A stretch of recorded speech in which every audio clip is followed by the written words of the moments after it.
Hello guys, David Vose here. Oh man, what a beautiful day I had here on Red Mesa today, and I hope you're having a wonderful day. Friends, I've got a really interesting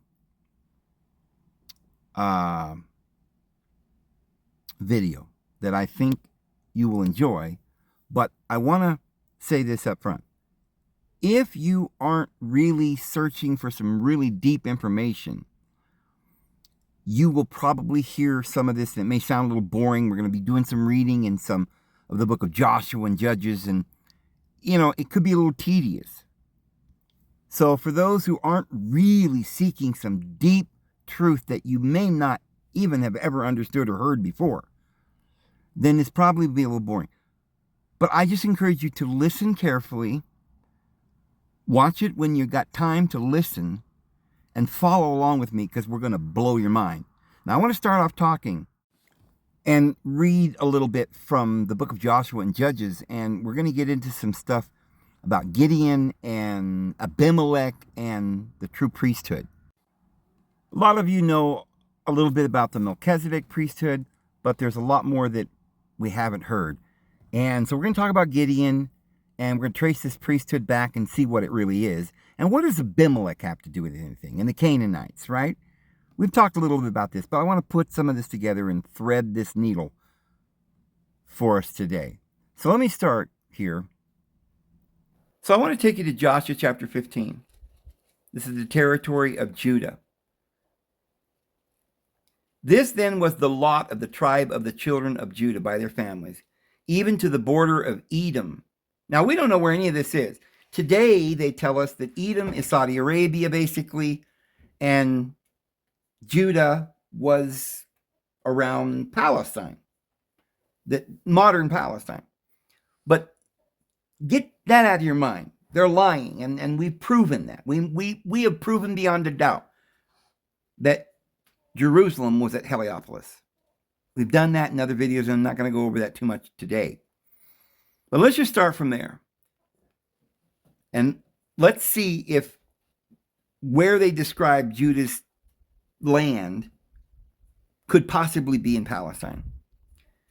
So it says, the children of Judah by their families, even to the border of Edom, the wilderness of Zin. Southward was the uttermost part of the south coast. And their south border was from the shore of the Salt Sea, from the bay that looketh southward, and it went out to the south side of Ma'al la Arakarabim, sounds like the Caribbean, and passed along to Zin, and ascended up on the south side unto Kadesh Barnea. Now, all these places you've heard of, and we're told they're all in Palestine. But I'm telling you, friends, there's no proof for any of this. There's no proof that any of these places that they're telling us are actually in Palestine. They've never found Solomon's temple. But Solomon's temple was found in Egypt.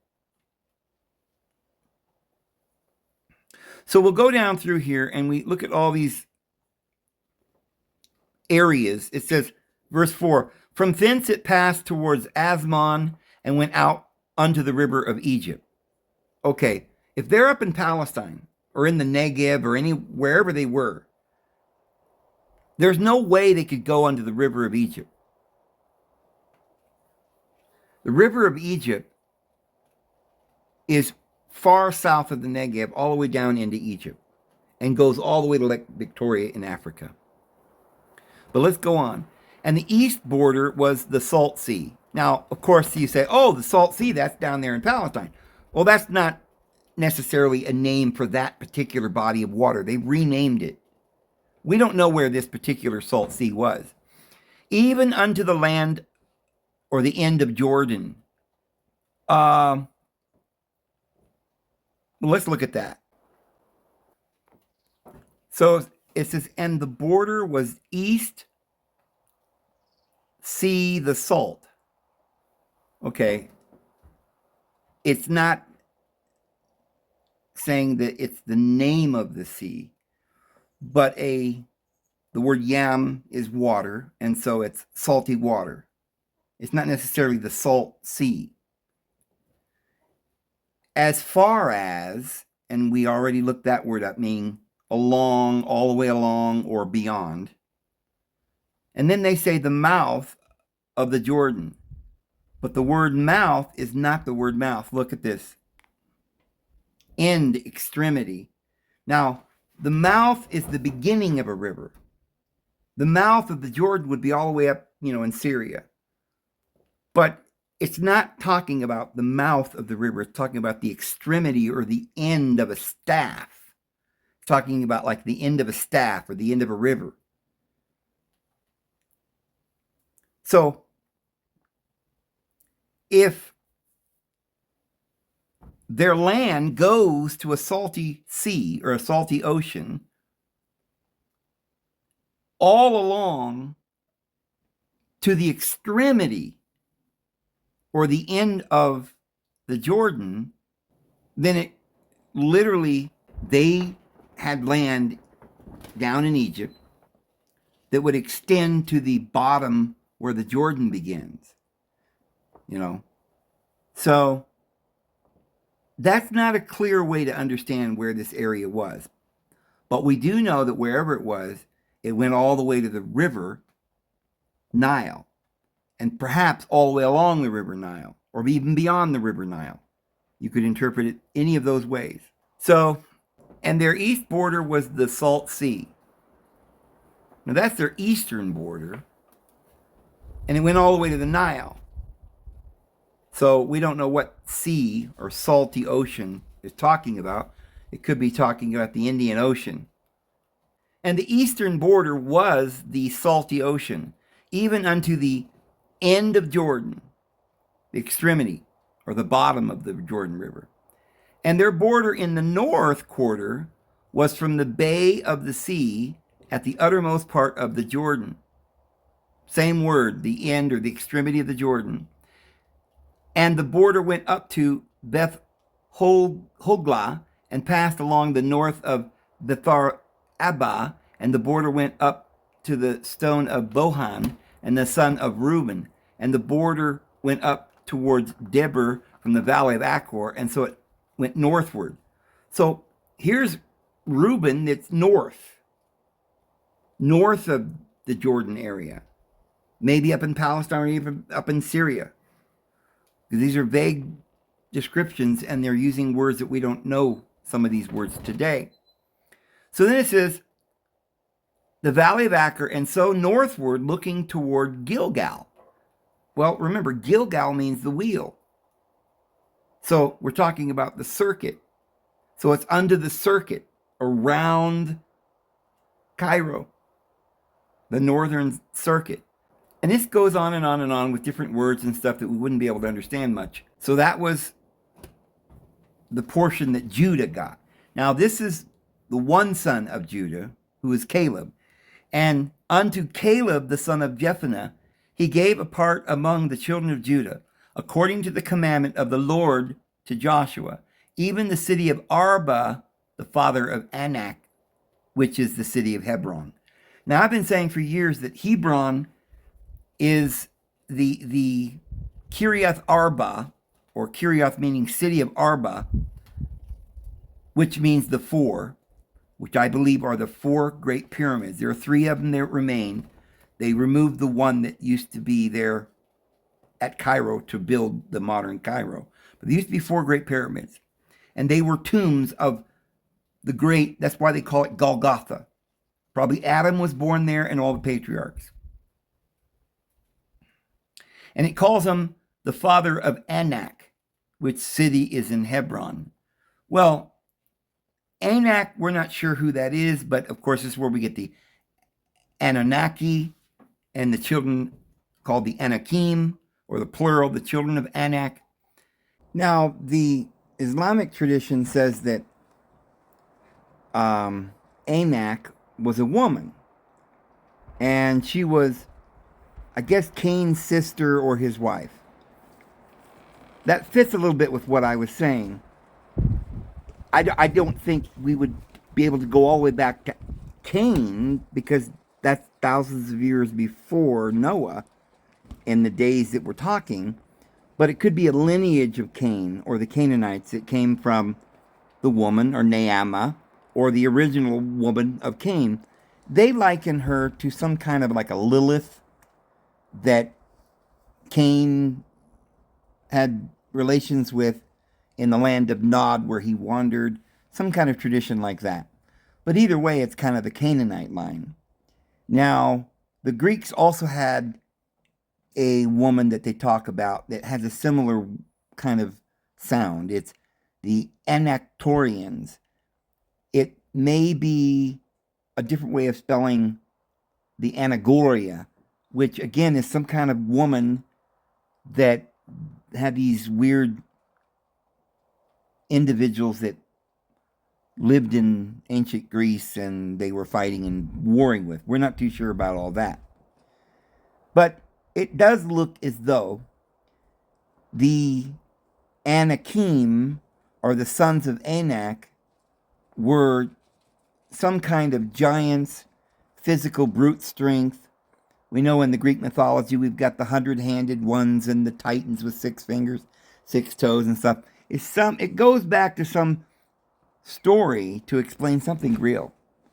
And I believe what it is that the spiritual part of man was with Noah and his sons because they were immortal from the flood. And somehow Cain's descendants, or the fleshly lineage of Cain, got through the flood, and they were to remember not to have relations with him, which is a symbol that we should be spiritual and not carnal. So it's very symbolic. But this Kiriath Arba, or the city of Arba, meaning the city of the four, refers to these 4, Anak and his 3 sons. We don't know who they are specifically, but it does mention that there were literally 3 children there of the Canaanites. So it either is specifically 4 individuals that was there in the land of Canaan, which it does seem to be. It says the names of them there, these 4 sons. But I think it does in some kind of symbolic way go back to the children of Canaan before the flood, because we have the giants before and after the flood. So they were the descendants, shall we say, of Cain. And Caleb drove thence the 3 sons of Anak, Shishai and Ahiman and Talmai, the children of Anak. And he went up thence to the inhabitants of Debir. And the name of Debir before was Kiriath Sepher, the city of Sepher. And Caleb said, he that smiteth Kiriath Sepher and taketh it, to him will I give Akasa, my daughter, to wife. And Othniel, the son of Kenaz, the brother of Caleb, took it, and he gave him Akasa, his daughter, to wife. And it came to pass, as she came unto him, that she moved him to ask her father a field. And she lighted off her ass, and Caleb said unto her, What wouldest thou? Who answered, Give me a blessing, for thou hast given me a southland. What do you mean a southland? If Israel's going to get the whole world by lot, the southland is Africa. It's not just this little area in Africa. The Gilgal is the whole circuit of the world. And the center location is Cairo, friends. And the southland is Africa. And that was given to Judah. And Caleb is the son of Judah, and also married to the Canaanites, because all the royal bloods around the world had to be married to Canaanites. So when the scholars read this, or just about anywhere in the Bible, they always say, well, we don't know where this was, or we don't know where that is. But take this for an example. The lower springs and the upper springs, the nether springs and the higher springs. It's clearly an esoteric teaching. The word there for the spring, that they translate the spring, is a word that means to bubble forth. It's literally the spring where Jesus met the woman at the well, and she said, Lord, give me this water that I may never thirst again.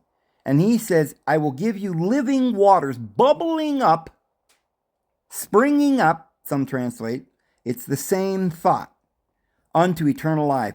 The waters are the innermost being waters, right?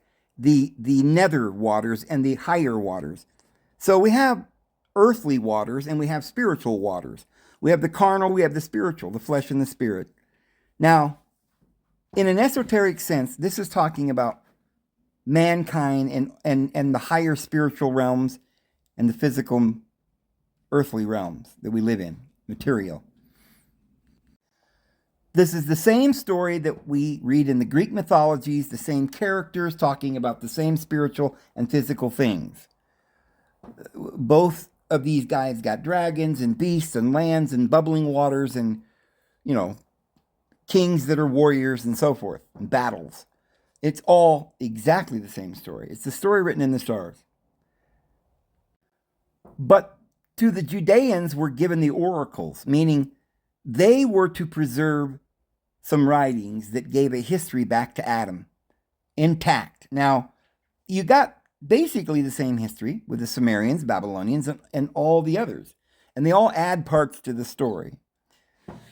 But today, it's come down to us that the oracle bearers were the Judeans. And so the Bible then is the scripture for the world, the Reader's Digest version of all the ancient writings. Now, one day we will get all the writings back, the restoration of Israel, the restoration of all things spoken of by the mouth of all the holy prophets and apostles, and those are their writings, so that they might know who they are and what tribe they're from. That's the restoration. And that's all these other scriptures around the world that we're gathering now. The Bhagavad Gita and the Vedas and all the other scriptures. But if you will understand that there is a literal aspect to all of this, we do have a Father. As in Adam all die, so in Christ all shall be made alive. Jesus was real. I'm real, you're real. We're all going to have a physical. It has to be wed with a spiritual.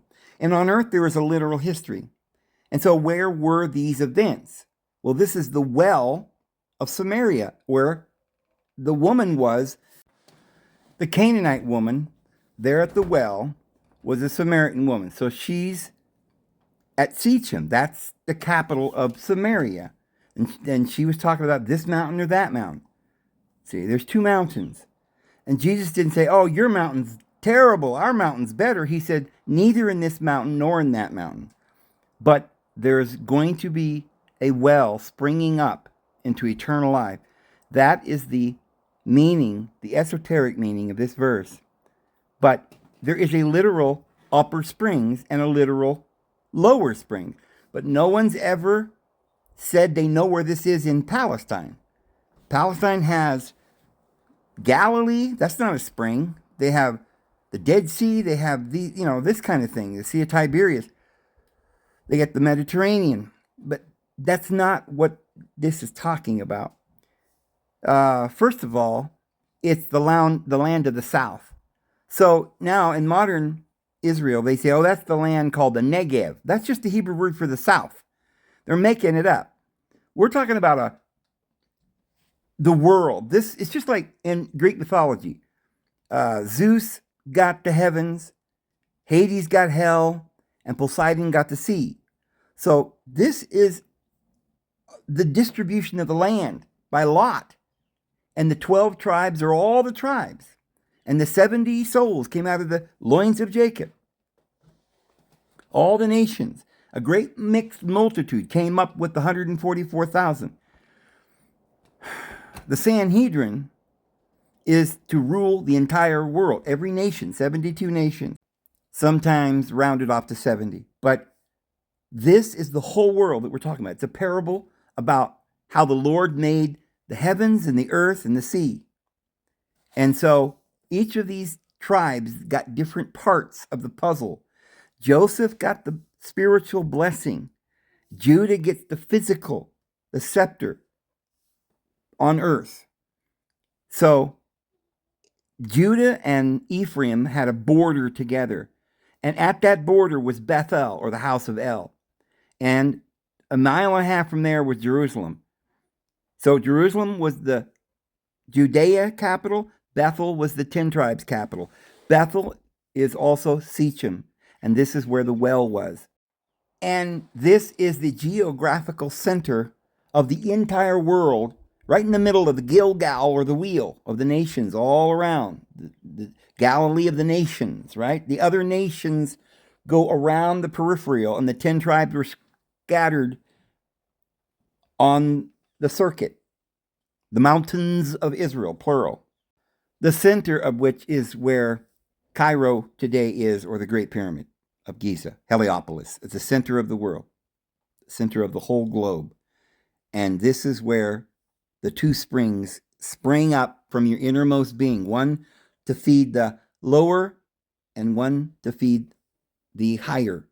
So this particular woman that's asking for this blessing, she is very important, and she's married to Caleb, and she's that Canaanite woman, that Samaritan woman that Jesus married, the woman that was over the tower of the temple, the holy woman. Because the woman's child or seed, who would be the Messiah, would come through Canaan, through the woman's seed. And she says, you've given me the south land, but it's dry, right? I don't have a lot of water down there. So give me also springs of water. And he gave her the upper springs and the nether springs. But these are certain areas that are along the Nile, I believe. And so we have great metropolises along the Nile. If you start at Cairo and you start going south into the southern part of Egypt, where we talked about like Dendera, where Cleopatra was, and then down to Abydos, and then Luxor, that is where Solomon built his temple. And Solomon, remember, unified the kingdom, the Judeans and the Israelites. And I believe it's upper. North of Cairo is the northern, and south of Cairo is the southern, the rest of Africa. And at that time, the whole world was there, and the Galilee was at the extremity around the world. It says, this is the inheritance of the tribe of the children of Judah, according to their families. You go back up here and you see where it says that Caleb said, he that smiteth Kiriath Sepher and taketh it to him, will I give Akasa my daughter to wife. Well, who is Caleb's daughter? Caleb is the son of Judah, who was married to the Canaanite Tamar. But we'll also find that Caleb himself was married to a Canaanite. So they were really Canaanites mixed with the tribe of Judah. You'll notice that under the law of Moses, they were supposed to wipe out the Canaanites, but they never did. Do you know why? It's a story about the spiritual that was in a position of pride, that didn't want the lower carnal and wanted to put it under law, under bondage, and veil the woman and put her under slavery. But they couldn't kill the lower. You can't get rid of your consciousness. You can try to control it. You can try to put it under slavery. You can try to put it under law. You can try to kill it, but you can't. You need your conscious mind. This is a parable, friends. So Othniel is the first of these individuals that became the judges of Israel. And we're going to go down here in a minute to a man named Gideon, who had 70 children that reigned over all of Israel, who was now half Canaanite and half from the tribe of Joseph. And his sons were 70, because that's the Sanhedrin.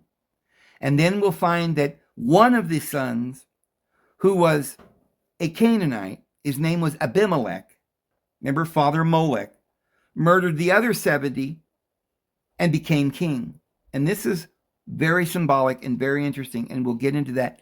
I don't know if we'll have time to do it today. If so, I don't know how much time we've already been talking, but if we have enough time, we'll get it in today's, or we might have to do that in another second video. So this is the inheritance of the tribe of the children of Judah according to their families. And the uttermost cities of the tribe of the children of Judah toward the coast of Edom southward were Kabzeel and Edar, and it goes on and on, talking about there's 29 villages and these villages.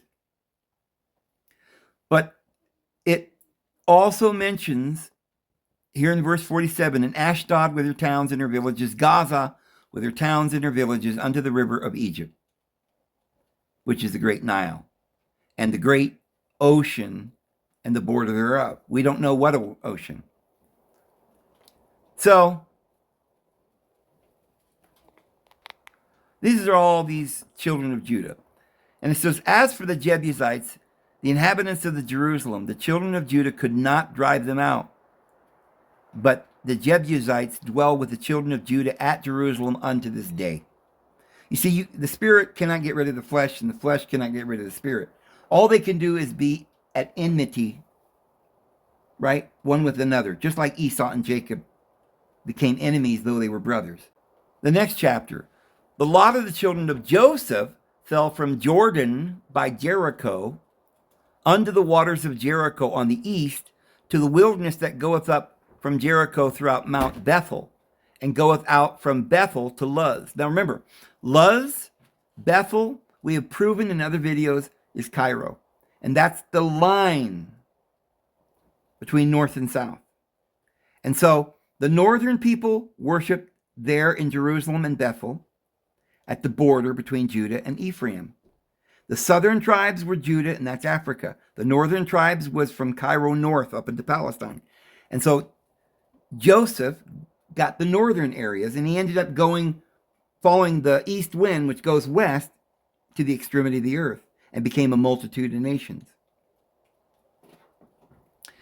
And so it starts from Bethel and pass along unto the borders of Arki to Ataroth, and goeth down westward to the coast of Japhleti, unto the coast of the Beth-oron, the nether, and to Gezar, and to the goings out thereof are at the sea.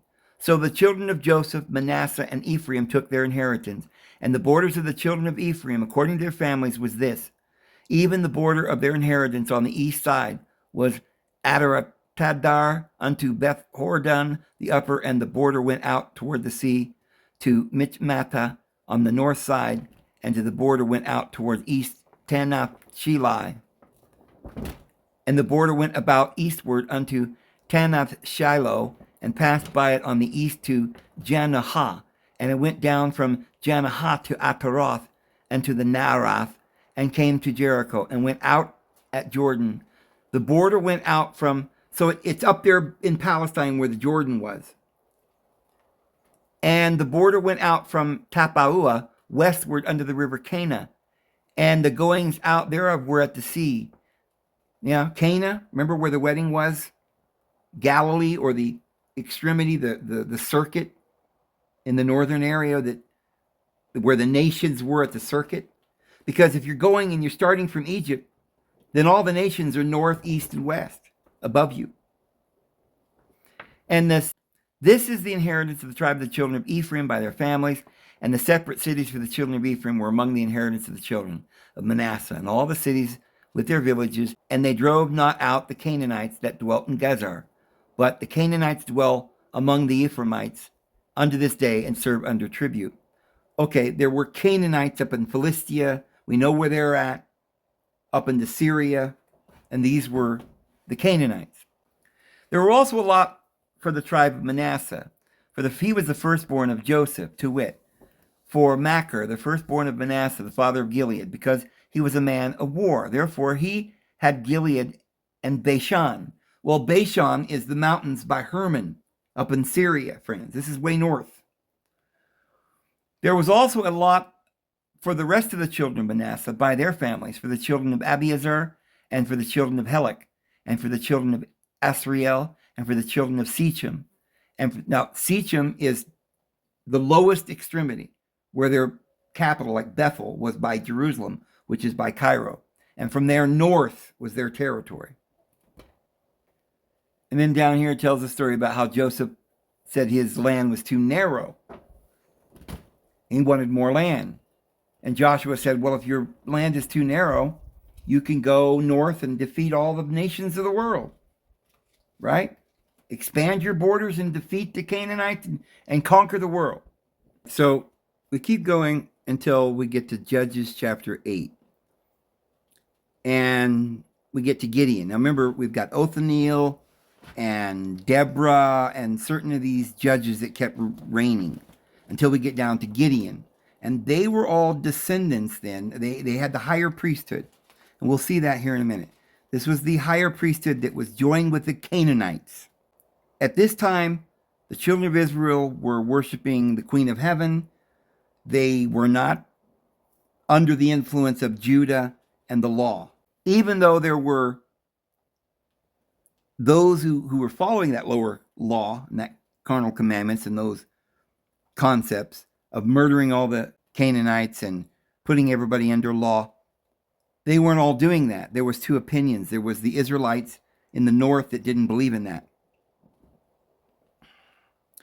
And so Gideon comes along and he defeats the enemies. And who were the enemies? Well, it's not really the Canaanites. It's those Nephilim, or the giants, that they had to defeat, which is this brutal, grotesque, fleshly nature or government. Remember. And then in verse 22 it says, "Then the men of Israel said unto Gideon, Rule thou over us, both thou and thy son son's son also. For thou hast delivered us from the land of Midian," which, remember, Midian was mixed with Edom or Esau, and also was mixed with the Canaanites. So they were basically the Canaanites, and they worshipped at Mount Seir. "And Gideon said unto them, I will not rule over you, neither shall my son rule over you. The Lord shall rule over you. And Gideon said unto them, I would desire a request of you, that you would give me every man the earrings of his prey. For they had golden earrings, because they were Ishmaelites. And Ishmael and Esau and the Canaanites were all one." Remember, Esau's firstborn son was Amalek, right, from the Amalekites and the Canaanites. And they answered, "We will willingly give them." And they spread a garment, and did cast therein every man the earrings of his prey. And the weight of the golden earrings that he requested was 1,700 shekels of gold, besides ornaments and colors and purple and raiment that was on the kings of Midian. Notice it's 1,700, which is a good number. 1,000 is 10 times 10 times 10, and 7 is thrown in there to mean that it's a perfect number. So this was a good thing. Gideon was a good judge, and they were going to have a good kingdom. And yes, Gideon has 70 sons, or he created the Sanhedrin. And so they had purple raiment that was on the kings of Midian, and besides the chains that were about their camels' necks. And Gideon made an ephod thereof, and he put it in his city, even Ophrah. Okay, this was the first ephod, or the oracle. Now Aaron had another ephod. This was the Levitical priesthood ephod that they consulted Jehovah. And this was a different priesthood. This is the one that was the higher priesthood that King David had. And King David was a judge who became a king. Well, these judges go back then in this line to Gideon, Deborah, Othniel. Dan was one of the judges. And they were more like kings, but they were called judges. So this ephod or priesthood was in the city of Ophrah. And that is the area where David got the other ephod, and he danced. And that was in the northern part, right? The other ephod was down there in Shiloh, and was probably in a lower place down at Jerusalem, which would be down at Cairo. But this particular Ophrah was somewhere north. And all Israel went thither, and whoring after it, which thing became a snare unto Gideon and to his house. So it says they whored after it. But what is that? That doesn't sound right. If this is an oracle to talk to somebody, and I guarantee there's only 2 of these oracles that you find in here. And this was the higher priesthood. Gideon, the same priesthood of David, and it's the same Melchizedek or the Zadokite priesthood of Deborah, and what could it then mean that they went a whoring after it?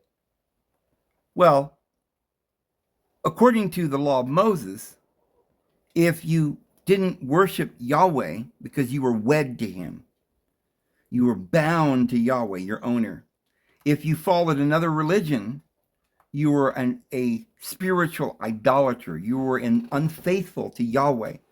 So they became unfaithful to the flesh and went following after the spirit. Now, that can be a good thing. Just think about this. We know that Ophrah was right there by Bethel. We know that David went to another priesthood, completely different. There's only so many priesthoods you can have in this area that the Bible talks about. Later on, of course, there's another one that Dan makes further up north. But there was the one at Bethel and the one at Shiloh. And David went there, and it was just I guess like a mile away from Bethel, there was a little place called Nob where these priests were. And right like a mile from there is Ophrah, where this ephod was. It's all in the same area, right there at Bethel. Now, we know that David got it and danced. And we know in Psalms he got the holy Melchizedek priesthood, Melech Zadok, right? Melech Zadok, which is just like Abimelech, which we'll read about here in a minute, or Elimelech, or Amalek, right? And there was the Melech Adonai, the Melech Zadok. So if you just do a little research, you'll see that this oracle was talking to somebody.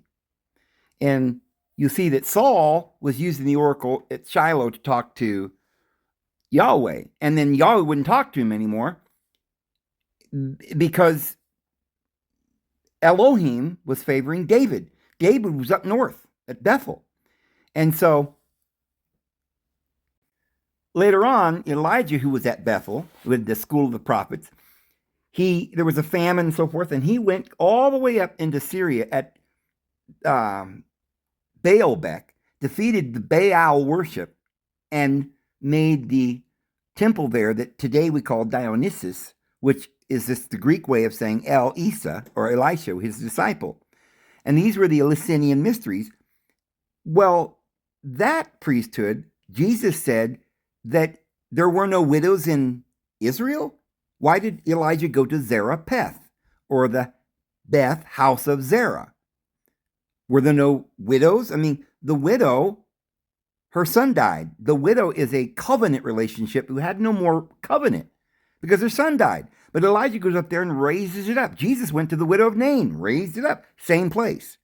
So there's another priesthood that was taken from Bethel to Mount Carmel and to this place called the Eleusinian Mysteries in Athens and up in that area. It was a priesthood that Samson started. Remember, one of these judges, Samson married Delilah, a Canaanite, and he became this high priesthood that became the priesthood of Alexander the Great and the priesthood of the Caesars, and ended up going all the way up into Britain. So even though we're reading here this language that they went a whoring after it, and many other places where it says that they worshiped the Queen of Heaven and they had no trouble whenever they were doing this. But when they went and worshiped Yahweh, it was always trouble. And he was angry and vengeful. They didn't like it. And we'll see here that this was not some pagan temple. I mean, you could say, well, Israel had their places of worship and this was a Canaanite place of worship. But if that's true, why is it that Gideon and his descendants were married to Canaanites? Why did Jesus tell the woman at the well, the Samaritan, that he was going to give her eternal living waters? What is Beersheba? That's the well that Abimelech sold to Abraham, Abimelech. It was the agreement, the covenant that Abraham made with Abimelech. It was the well that the Samaritan woman was standing there that was not a part of what the Judeans understood. This is why when Jesus came, They couldn't comprehend this well. They didn't understand the Samaritan woman. They thought she was unclean, and Jesus was over there, and he ended up marrying her. There's something here that you have to understand. Melchizedek is the highest priesthood. Melech Zadok is the word, Melech. And so there's all kinds of these priests that have this word Melech in it. Elimelech, Melech Adonai, Melech Zadok, which is Melchizedek, and Abimelech, and this kind of thing. So, understand then that if you're under the law of Moses and you don't believe in Yahweh and you reject him, you blaspheme him. Okay, that's blasphemy. That's what Jesus was crucified for. If you don't keep the Sabbath, you're stoned. And they picked up stones to stone Jesus because he didn't keep the Sabbath. And they were also trying to stone the woman caught in adultery, or the whore, the harlot. That's what they called it, because she didn't believe in the religion of Yahweh. She was Mary of Magdala, which is the Mary of the tower that we'll read about here in a moment. This tower is a different religion, and they had a different deity, but it's the higher and the lower, the higher consciousness and the lower consciousness. And this is going to come as a big shock to most Christians who never understood this, who never knew that Yahweh was actually the devil. And Jesus said, your father's the devil, a liar and a murderer. It's shocking, but friends, you have to understand this is a parable about two kingdoms, the lower and the higher. Neither one of them's evil. The flesh is just ignorant.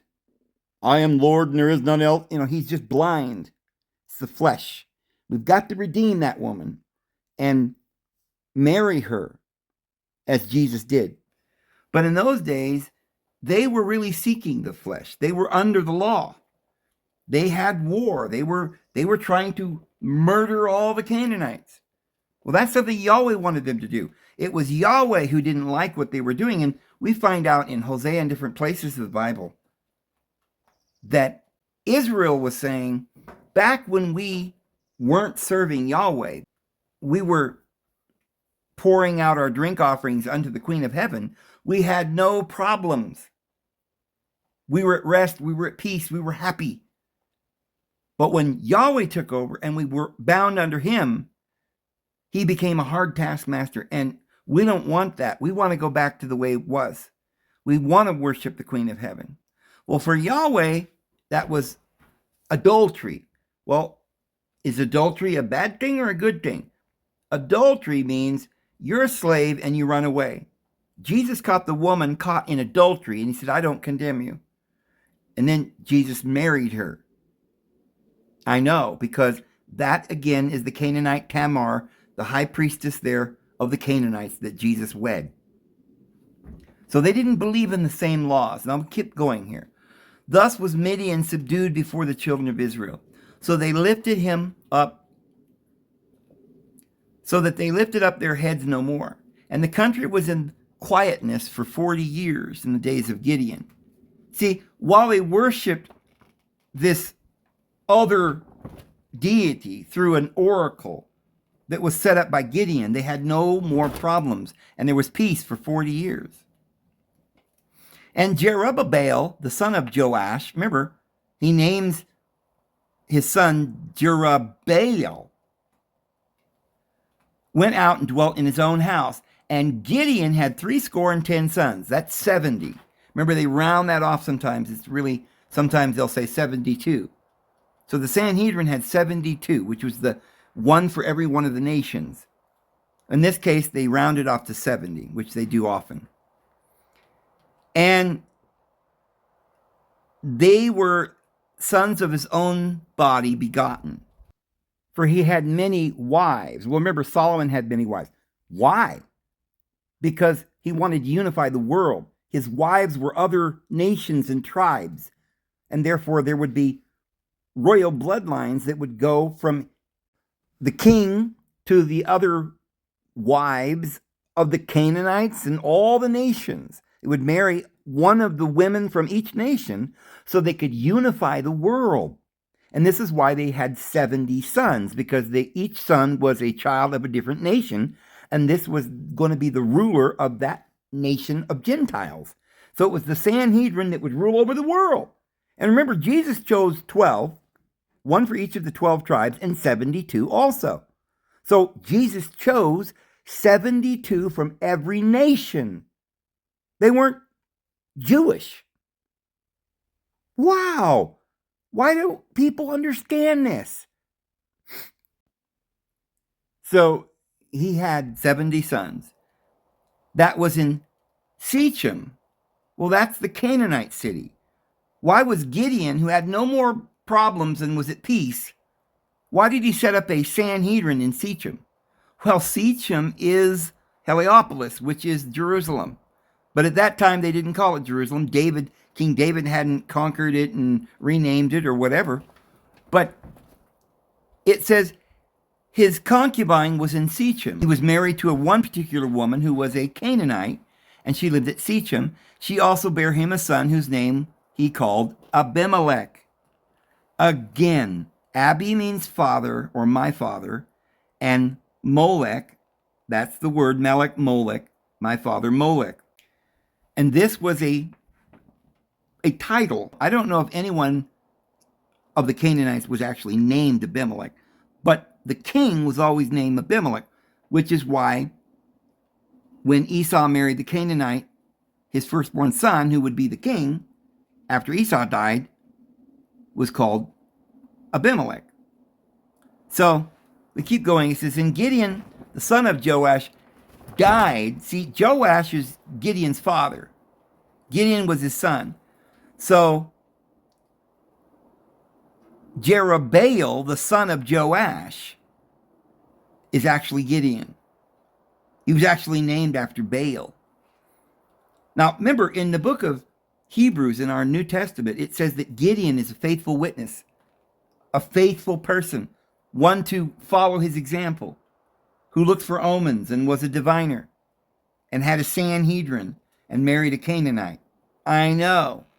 So Gideon, the son of Joash, died in a good old age. He was buried in the sepulchre of Joash's father in Ophrah of the Abirazites, which are Canaanites. And it came to pass, as soon as Gideon was dead, that the children of Israel turned again and went a whoring after Balaam, and made Baal-berith their deity. And the children of Israel remembered not the Lord their deity, who had delivered them out of the hands of all their enemies on every side.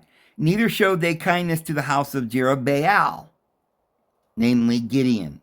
Well, so Gideon reigned and they had peace. And he was a faithful witness in the book of Hebrews. And his name was originally Jerubbaal.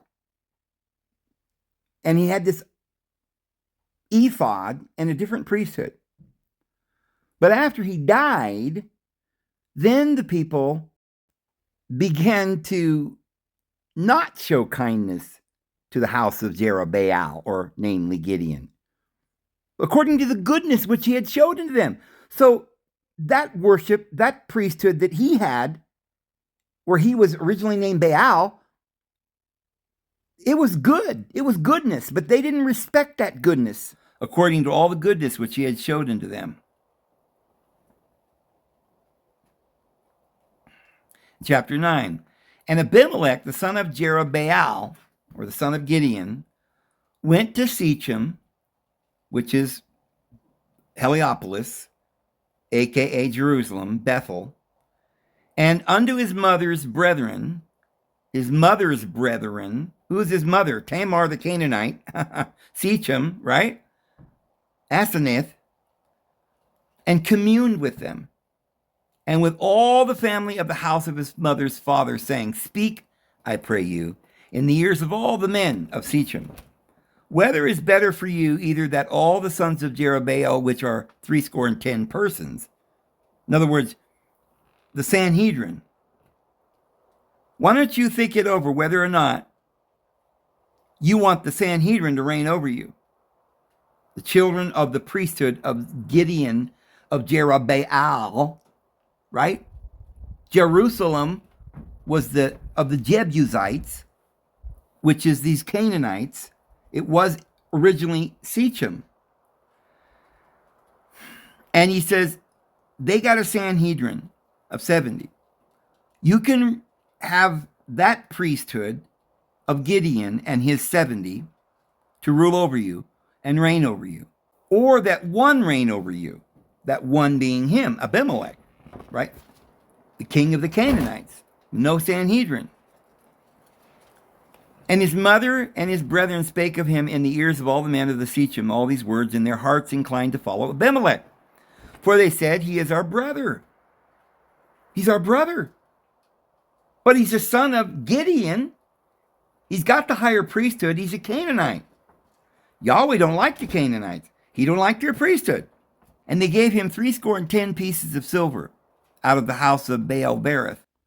So they did have a temple there, the house or the temple of Baal-berith. So it was the temple of Baal in some way. And they gave him all the silver from that was dedicated to probably Baal. Gideon's name was Jerubbaal, and he reigned over them and they had peace. Well, that can't be good, right? You don't want a Canaanite reigning over Israel. Well, that's what that Canaanite woman asked Jesus. Do we worship in this mountain or in that mountain? See, because they had their own religion. The woman was rejected by Judea. A whore, they claimed she was. But Jesus said, no, you're not a whore. I don't condemn you. But we're not going to worship in this mountain or in that mountain. We're going to worship together. We're going to marry. You're my wife. Do you see what I'm saying, friends?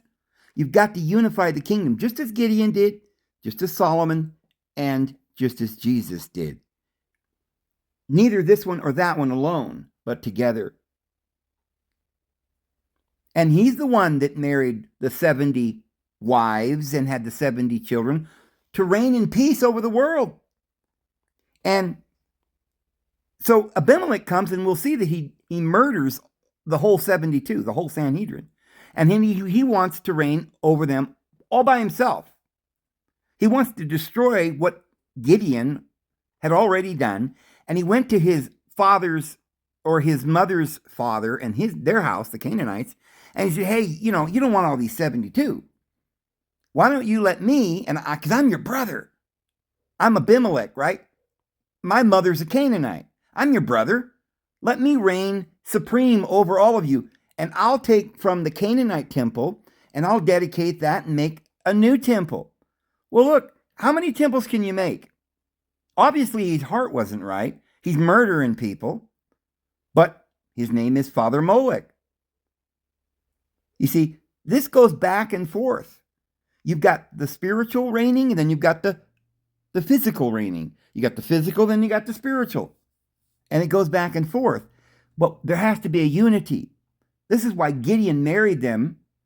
And through the marriage, the great wedding, the Arios Gamos, they had the Sanhedrin. And they had peace. But if one guy comes along and says, look, how about we just kill all these guys and I'll be a dictator and I'll reign over you. Well, that's not what you want. You don't want to swing it back over to where you're only worshiping the flesh, which is what the woman represents. She must be redeemed. Gideon redeemed her and married her. Abimelech wants to kill her children and just go back to just the flesh. Ruthless war and reigning with vengeance, the law of Yahweh. So it says, whereas Abimelech hired vain and light persons which followed him, and he went unto his father's house at Ophrah, and slew his brethren, the sons of Jerubbaal, being 70 persons, or 70. Upon one stone he slew them. Notwithstanding, yet Jotham, the youngest son of Jerubbaal, was left, for he hid himself. And all the men of Shechem gathered together, and all the house of Milo, and went and made Abimelech king by the plain of the pillar that was in Shechem. Isn't it interesting that when Sarah, the free woman, couldn't have babies with Abraham, she was over there and she went down and stayed with Abimelech, Father Molech, and the Lord said, okay, go back to Abraham now. And when she went back home, she was pregnant with the promised child, Isaac, son of promise. There's some reason why the Lord doesn't, our Heavenly Father, wants a child from Abimelech. And when they told it to Jotham, he went and stood in the top of Mount Gerizim, and lifted up his voice and cried and said unto them, Hearken unto me, ye men of Shechem, that deity may hearken unto you. The trees went forth on a time to anoint a king over them, and they said unto the olive tree, Reign thou over us. But the olive tree said unto them, Should I leave my fatness, wherewith by me thy honor, deity, and man, and go to be promoted over the trees? And the tree said to the fig tree, Come thou and reign over us. Well, that's the law, right? The olive tree is the anointing from above. The fig tree is the law of commandments. And so they said, Let's let the fig tree reign. Should I forsake my sweetness and my good fruit, and go to be promoted over the trees? Then said the trees unto the vine, Come thou and reign over us. Oh, the vine, the little lowly vine, right, that makes the grape. That's the covenant, the new covenant. And the vine said, Should I leave my wine, which cheereth deity and man, and go and be promoted over the trees? Then said all the trees unto the bramble, Come thou and reign over us. And the bramble said unto the trees, If in truth ye anoint me king over you, then come and put your trust in my shadow. And if not, let fire come out of the bramble and devour the cedars of Lebanon. Now therefore, if ye have done truly and sincerely, in that ye have made Abimelech king, and if ye have dealt well with Jerubbaal and his house, and have done unto him according to the deserving of his hands, for my father fought for you, and adventured his life far, and delivered you out of the hand of Midian, and are you raising up against my father's house this day, and have slain his sons, 70 persons, upon one stone? And have made Abimelech the son of his maidservant king over the men of Shechem, because he is your brother. See, you got the bramble ruling over you. And so it says, You have made Abimelech son of his maidservant king over the men of Shechem, because he is your brother. If ye then have dealt truly and sincerely with Jerubbaal, which is Gideon, and with his house this day, then rejoice ye in Abimelech, and let him also rejoice in you. But if not, let fire come out from Abimelech, the bramble, and devour the men of Shechem, and the house of Milo. And let fire come out from the men of Shechem, and from the house of Milo, and devour Abimelech. And Jotham ran away. Remember, Jotham is another one of the sons of the 70. And he runs away and went to Beer, and dwelt there for fear of Abimelech, his brother. So now we've got, again, the two sides. You've got Gideon, who is of the tribe of Joseph, who would be a multitude in the earth, and who would marry into all the kings of the world and make unity. Or you've just got this dictator, which is the flesh, but not in unity with the spirit. He wants to just dictate. The conscious mind wants to dictate what to do and control the life without a wedding or a communion with the Spirit, and murder all the children of the unions of Gideon and his children and the sons of, the 70 sons, and get rid of all that and just make a dictatorship. You see what this represents. Abimelech, he was the son of Gideon.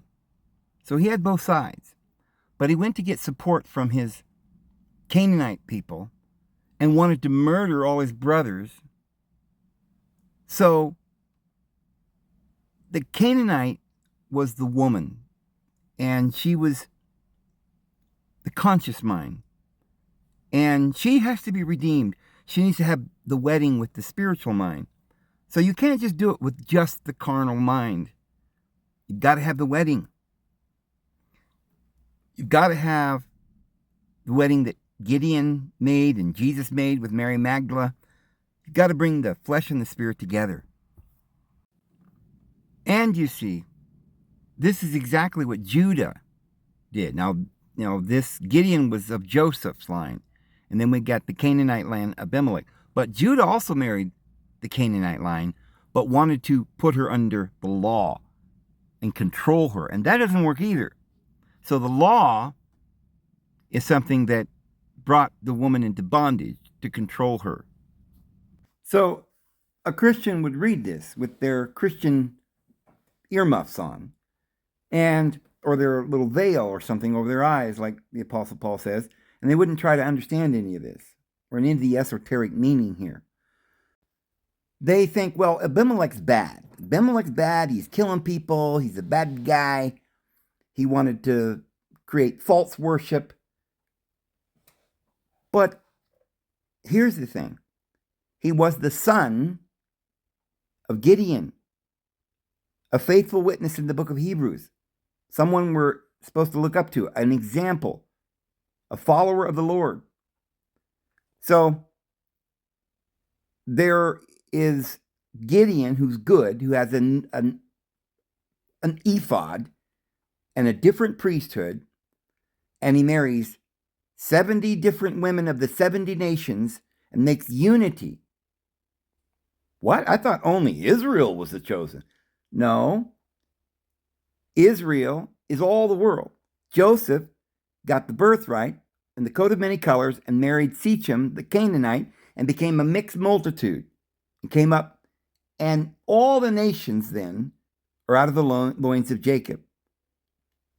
And so Abimelech was a bad guy because he murdered people. This is an example of what? That we don't like Canaanites? No, it's an example of what happens if you don't allow room for the flesh, but you want to keep it in bondage and be a dictator, and you don't let the women have any voice. You want to make people slaves. And that's not good. That's going to lead to a bad situation. Now, Gideon didn't do that. His way was a Sanhedrin of all the different nations. Remember that Gideon was of the tribe of Joseph, who got the birthright, a son of Jacob, of the tribe of Joseph, not of the tribe of Judah. So if you're thinking, oh, see, we can't have Abimelech reigning, we've got to have the royal bloodline of Judah. No, this is about Gideon reigning. The higher priesthood was with Joseph, and he married a Canaanite. That's the high priesthood, the unity of Joseph, who got the birthright from Jacob, who marries the Canaanite. So Joseph got the birthright because he's going to have the coat of many colors. He's going to be given the promise of a multitude of nations of every tribe, tongue, and people. But how does it get accomplished? This is a story to show you how not to do it. So Gideon, of the tribe of Joseph, he marries all these different nations, and they have the wedding. And that's a good thing, and they had peace for 40 years.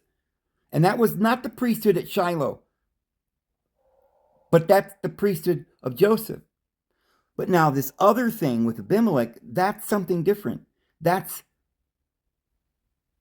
going just with the Canaanite, which would be the flesh that has to be redeemed, and she hasn't been redeemed by the spiritual, so therefore she's still in bondage with her children.